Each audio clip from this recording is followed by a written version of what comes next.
Hi, I'm Marie. Mom and wife full-time, that's me. Paul, that's my husband, works a trading gig, and let's just say he's married to his job just as much as he is to me. Used to scribble down thoughts on books, reading between and beyond the lines, but these days I'm more about reading bedtime stories to our boy, Jack. Life threw some curveballs early on, lost my parents when I still needed them. That was rough.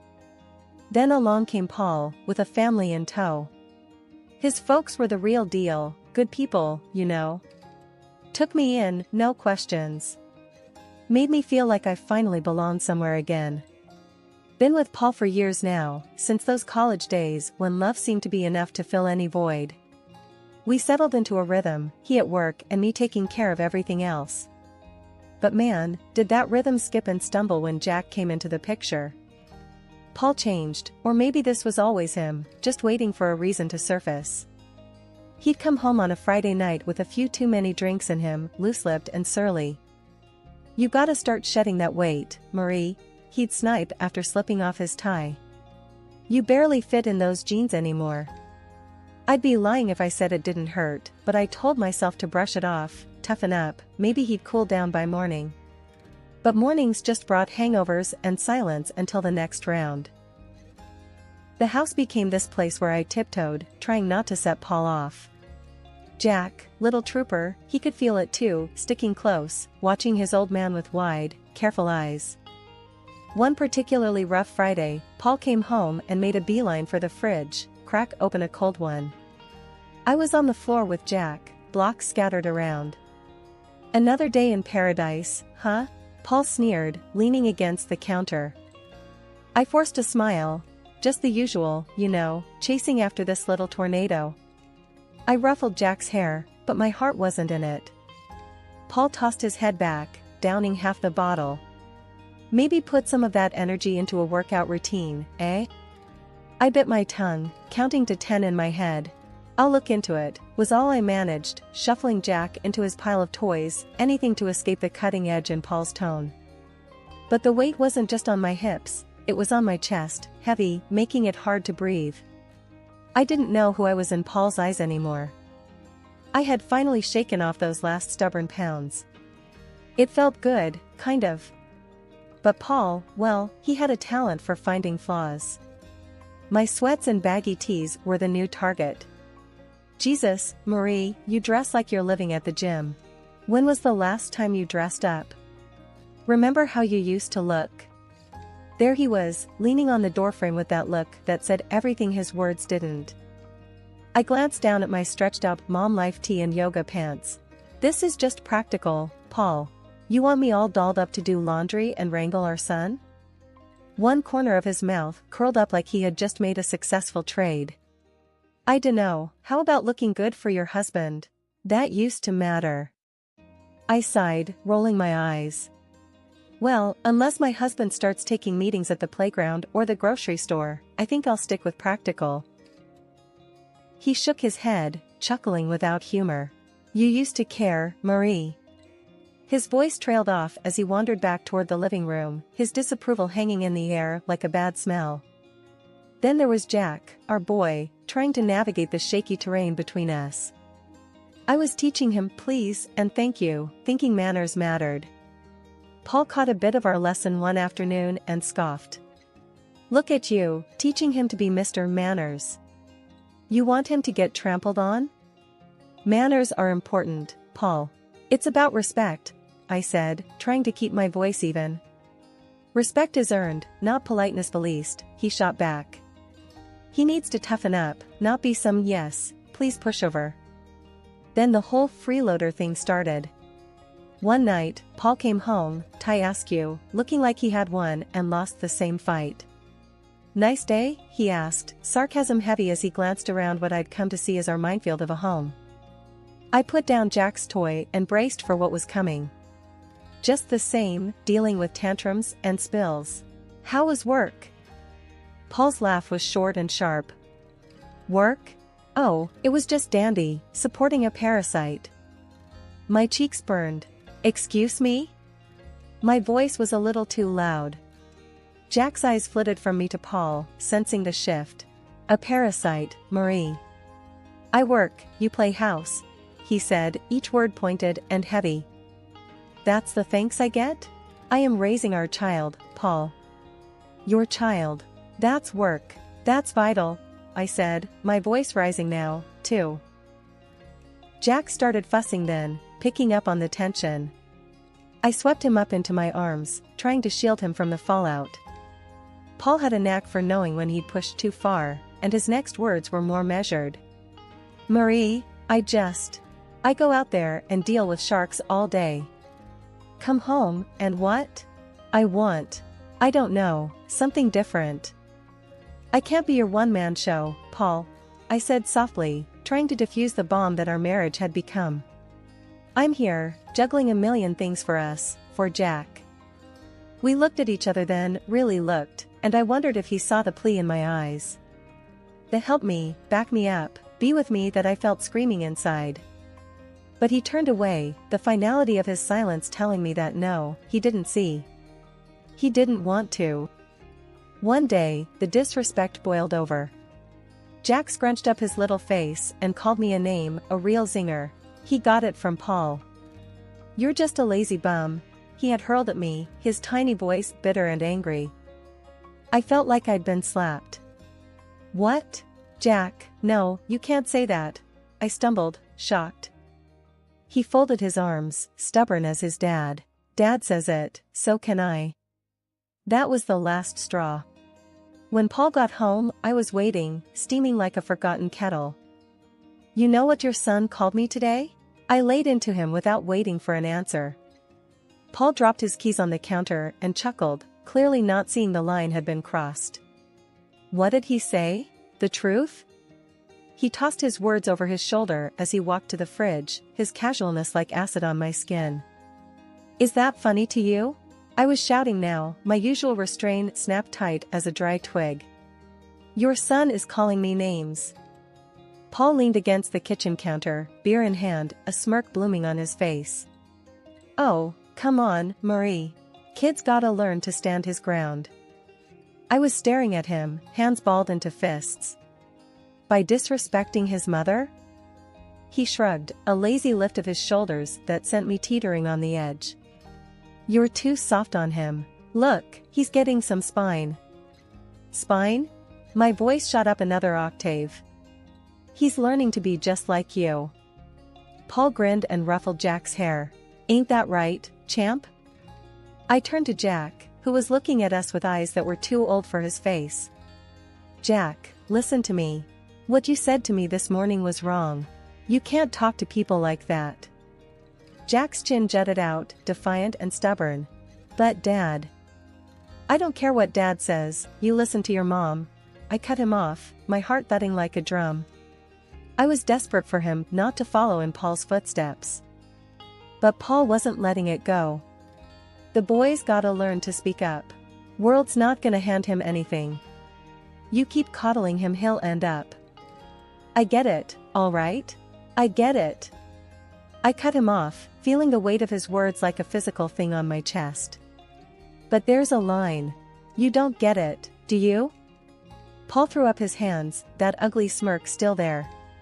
Whatever, Marie. You make mountains out of molehills. I turned from him, that burning in my chest now a churning mess. This is not how I want our son to grow up. This disrespect ends now, it ends here. Paul just took a swig of his beer, and I knew, right then, my words were just bouncing off him. I looked at Jack, really looked at him. You apologize to me, now, I said, the power in my voice surprising even me. Jack's eyes darted between me and Paul, but he knew that tone. Sorry, Mom.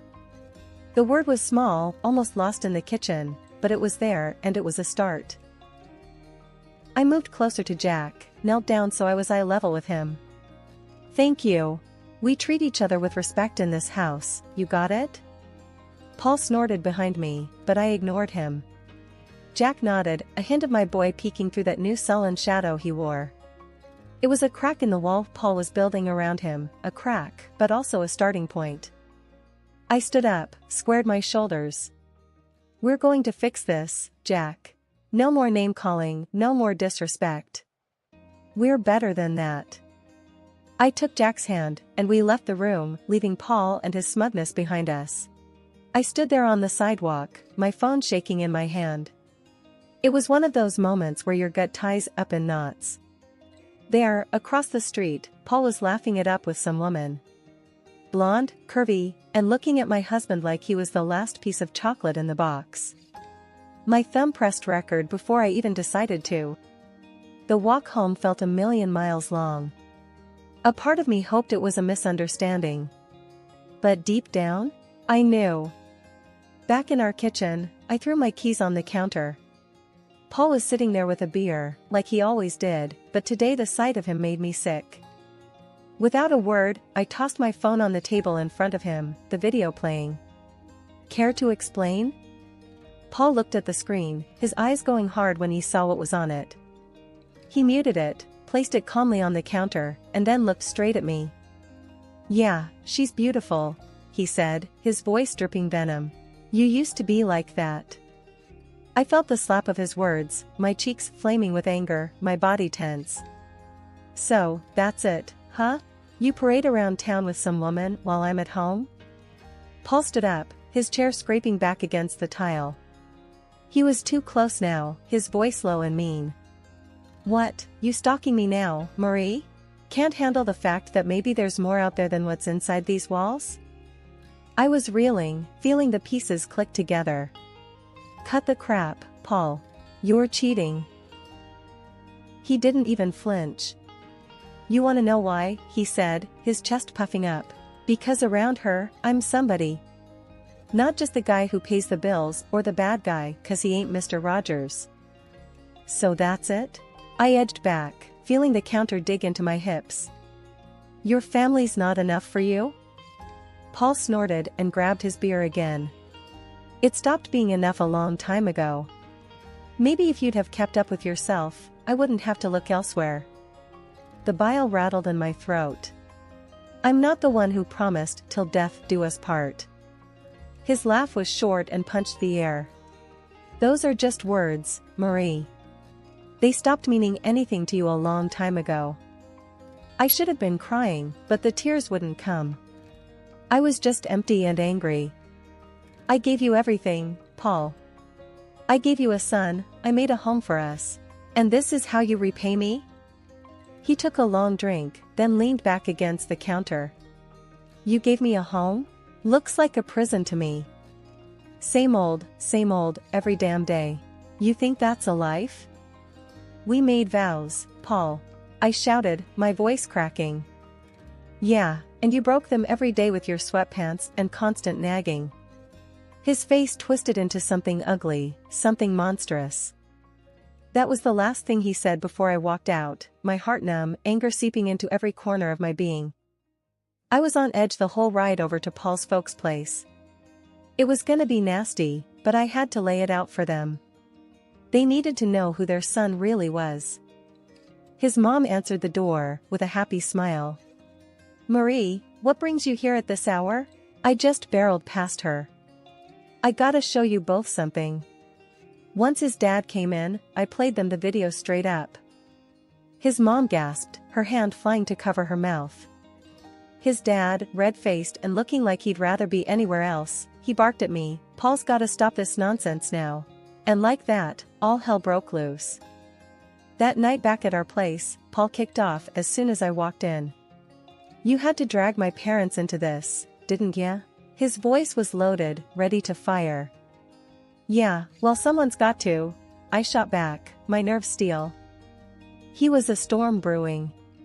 With a step towards me, his hand raised, but he didn't get far. You're bad. Jack's voice cut through, strong and braver than any of us. Paul stopped stone cold. Paul's hand dropped, and his mask slipped a second, shock in his eyes. But then he hardened up again, cold as steel. I want you out, he said, spitting the words like they were sour. Take the kid and go. So we went. With Jack's hand in mine, I didn't look back.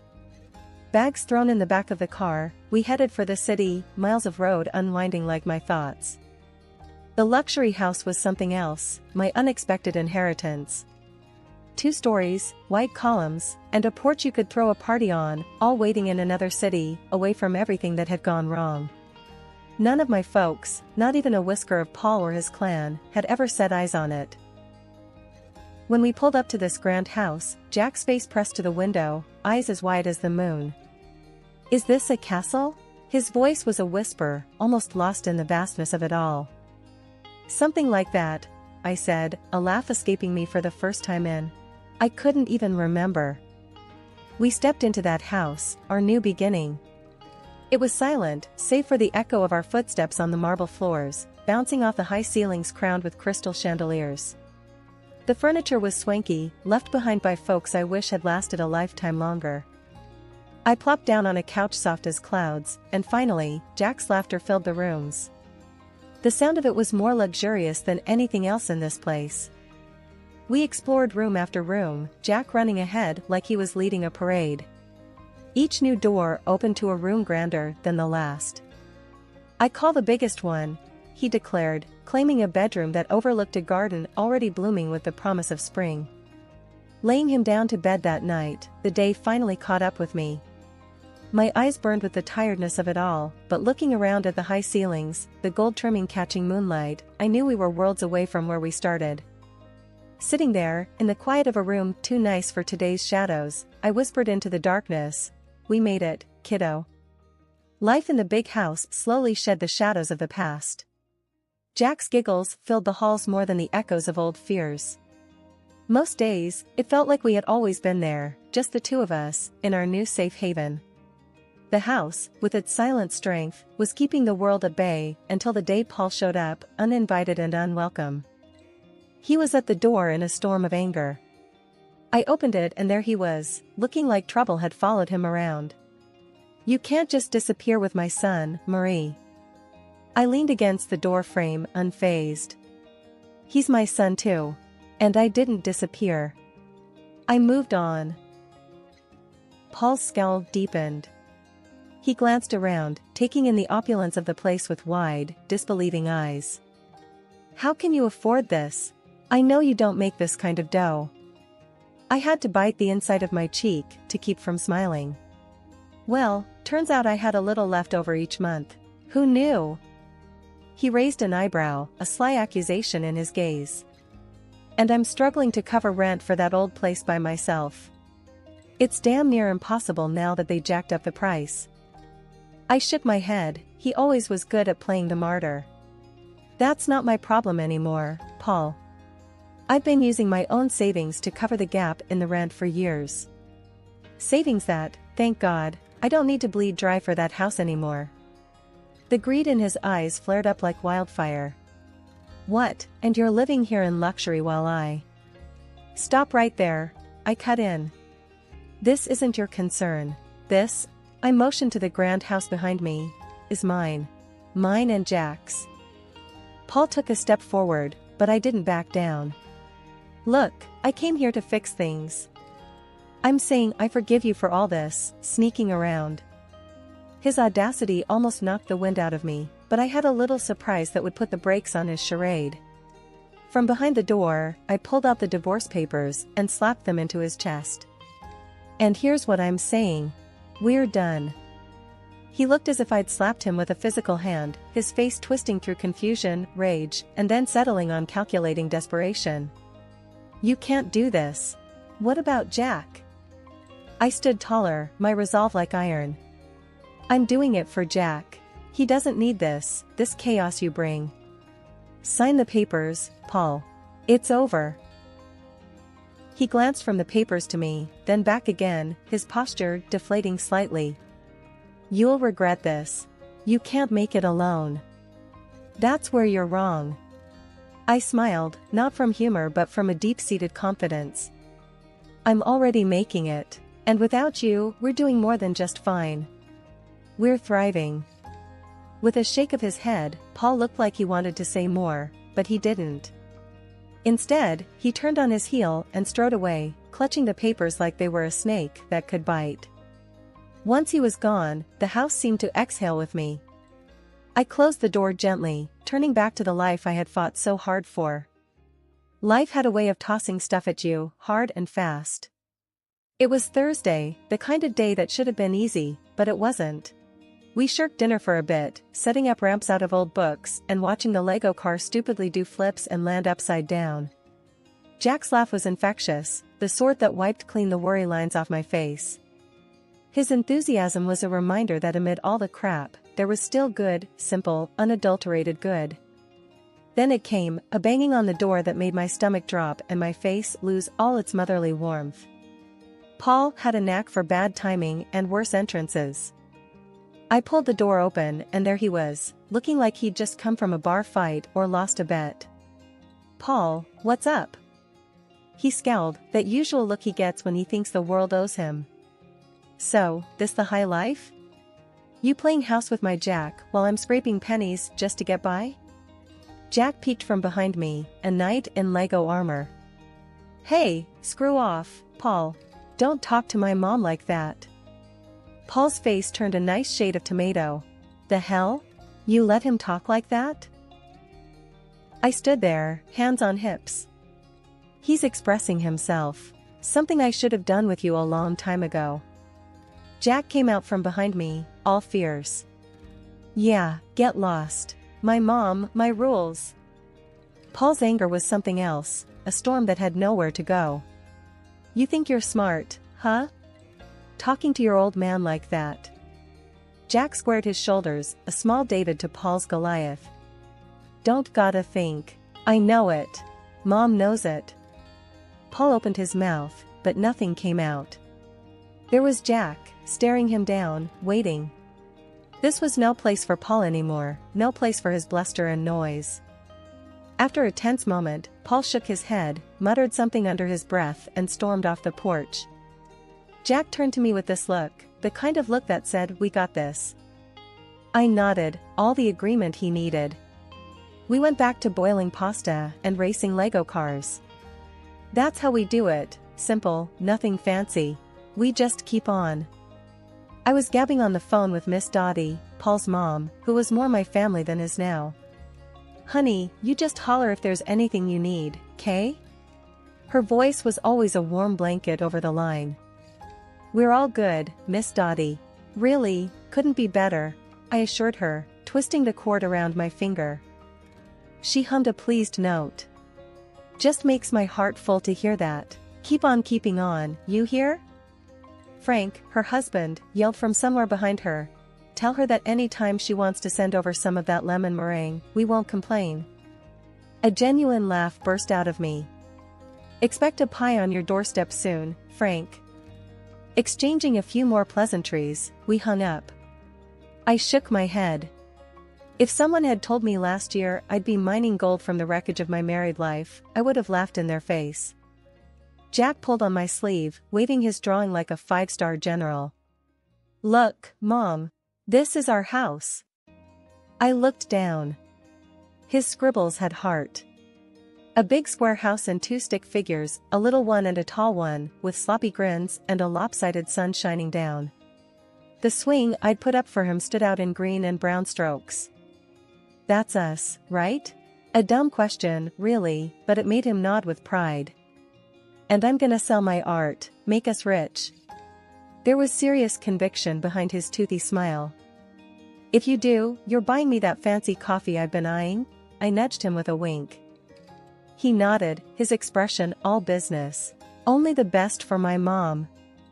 And just like that, the knot in my chest loosened a bit more. Sundays were like that, full of little miracles. The thing was, life had done a real number on us, but it was looking up. Paul got slammed by the door he let hit him on his way out. The fancy house he rented to impress his mistress? Turned out to be a couple of sizes too big for his wallet. Now he was cooped up in a tiny apartment, the kind of place his pride wouldn't have let him consider a year ago. And the mistress? She hightailed it the minute his pockets turned up empty and his promises hollow. But that was a tale for some other time. Right now was about Jack and me, and the park we were marching to, hand in hand.